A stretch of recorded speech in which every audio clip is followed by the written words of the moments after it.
Hey everyone, welcome to Knoll Tech. Today I'll show you how to delete messages on TikTok, both individual messages and entire conversations. First, open the TikTok app on your phone. From the homepage, tap on Inbox at the bottom right corner. This will take you to your TikTok direct messages. Now, select the chat you want to delete a message from.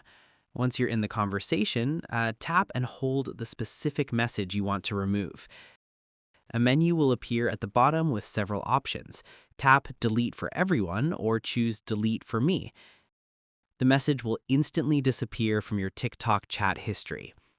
If you want to delete an entire TikTok conversation, go back to your inbox. Swipe left on the chat you want to remove.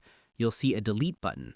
Tap Delete, then confirm by tapping Delete. The entire chat will be removed from your TikTok message list.